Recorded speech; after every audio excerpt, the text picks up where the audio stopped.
Welcome back. Panel is here. Amy Walter, the editor-in-chief and publisher of the Cook Political Report. NBC News senior Capitol Hill correspondent Garrett Haake. John Podhoretz, editor of commentary, and Kimberly Atkins, Stohr, the senior opinion writer for the Boston Globe. Garrett, I want to start with you because this entire issue, right, we have this sort of sluggish economy due to COVID. The president's agenda feels a bit sort of clogged up a little bit. What is the mindset of Democrats on Capitol Hill? Do they see the forest right now through these trees of obstruction, if you will?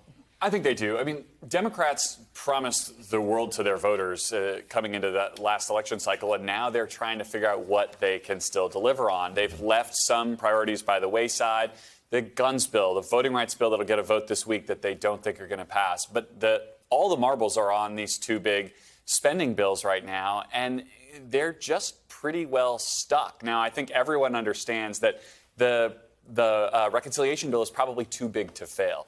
They will all survive or fail, and if they don't pass that big bill in some capacity, probably everybody's going home. Yeah. Amy, is it already got this like weird negative vibe to it, even if they pass it? Here's what Politico wrote yesterday. I thought it was a bit harsh, this framing, but maybe they're right. Here's the cold reality, they write. It now appears all but impossible for Democrats to enact a reconciliation package that's anywhere near as far-reaching as what polls suggest a large majority of Democratic voters want, and that effectively means that for a lot of Dems, it will be hard to see whatever ends up coming out of this process as a success with potentially dire implications for the party in 2022. Specifically, they were writing about the climate provisions, basically capitulating to Manchin's demands here, which basically Secretary Buttigieg didn't want to touch. See, I think the challenge really goes back more to what Garrett is saying, is that I don't know that Democratic voters are particularly excited about Build Back Better or an infrastructure bill. Don't you see all the individual polling that they tell you this? I'm sorry, I just makes me nuts. I know it. Just because something polls well doesn't mean that it's salient. It's not salient. Yes. What is salient, and I've been sitting in these focus groups, especially with younger African-American voters, you know what they're talking about? Exactly what Garrett said, which is, where's the police reform? We talked about that a lot in 2020. Voting rights, this is an existential threat to our country, and what, we can't pass it? You're in charge, Democrats. It's you have a chance to do this. And so I think they're sort of missing out on the things that do really energize Democrats on the one hand. And then the other is everything you just talked about, which is there's just a sluggishness in the economy, in the optimism, that he's also, the president and Democrats aren't delivering on the sort of bread and butter that they were hoping they would. Kimberly, how demoralized do you think the Democratic base could get if this gets fraught? Oh, I think it is very existential at this moment for all the reasons that Amy was talking about. I don't think it's just a matter that the Democrats promised the world to their voters. It's voters demanded these things from Democrats, and now they're saying, okay, well, you have the White House, you have Congress, and after the end of 2 years, we have nothing. I think that will be absolutely devastating to the Democratic base if they walk away without, not just with nothing, but without voting rights, particularly, without anything, without making sure everyone has health care, the expansion of Medicaid. I mean, if they walk away with nothing, they can expect, as you said, to pack up. John, I'm going to guess that you're going to agree with something Charlie Cook wrote. I should have made Amy respond to this, but I'm not. No. Because here's what Charlie wrote. Democrats push for way too much without having the political capital to make it stick.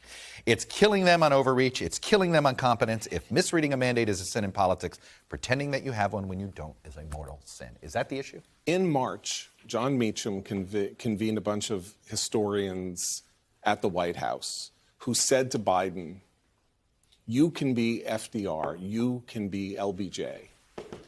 Lyndon Baines Johnson won election in 1964 with a 155-seat majority in the House and 155-seat majority and 69. Is that more than 5? And 69 Democratic senators. And in 1965, they passed 70 major pieces of legislation. If you go to the Johnson Library, there are 70 pens lined up. Right.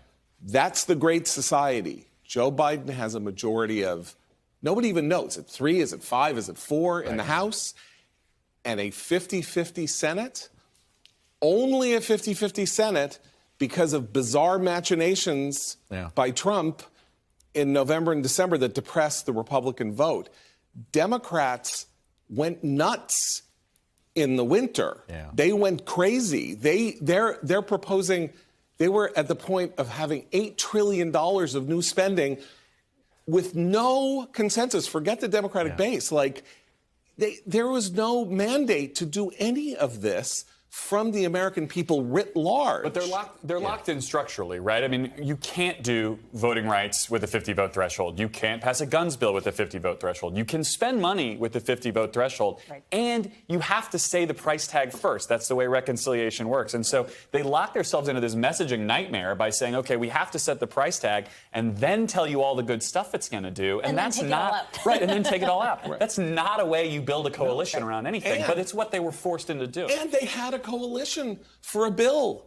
They have a huge spending bill, $1 trillion infrastructure bill. That's a big bill. Like, there was a time when saying you were going to spend $1 trillion on a bill was like, what are you, crazy? Well, Obama didn't even spend $1 trillion on the stimulus package in 2009. I'm not sure $1 trillion spending package would satisfy the people who spent the pandemic marching in the streets for real social justice reform. So I don't think that would solve all their problems either. No, I get that, but it gets to the point where I almost wonder, was Manchin and Sinema too easy on COVID relief because it made the progressives think, oh, we got him for this, so we'll get him for more? I will not try to say what's in Senator Manchin's mind. I think he's enjoying being at the center of this conversation. I do think that the American people and Senator Manchin should realize that West Virginians make up 1/2% of the American population. But the West Virginians who voted Joe Manchin in voted almost 40% for Trump. Trump's margin was 40 points in 2020 in West Virginia. Well, he is representing his constituents. And in 2001, when George W. Bush had a Senate almost exactly analogous to this, he got one major piece of legislation through that was a bipartisan piece of legislation shepherded by Teddy Kennedy. That was No Child Left Behind. That was an education bill for which there had to be bipartisan support. They have that bill. They have the infrastructure bill, and Democrats are tanking the infrastructure bill. Amy, how much is all of this malaise, if you will, in Washington going to impact Mr. McAuliffe in Virginia? Yeah, I mean, you can already feel it. And again, I think it's much more of the broader environment. And it's also very important for Glenn Youngkin that Donald Trump has stayed out of Virginia. But he didn't. I mean, I will say this. But he was not. Have you watched TV in the last weekend? Yes. Because Terry McAuliffe is making sure that people know he called in and said his to name. A rally. He said the name Youngkin. It's a pretty important moment. It is, except I think, all right, well, let's put it this way. He is more important, I think, to turning out the Democratic base than whether a bill passes Congress. Yes. And that is, I think, potentially a long-term problem for the Democrats. They can't keep going back to the Trump well. Unless Donald Trump keeps running. Fair point. Thanks for watching our YouTube channel. Follow today's top stories and breaking news by downloading the NBC News app.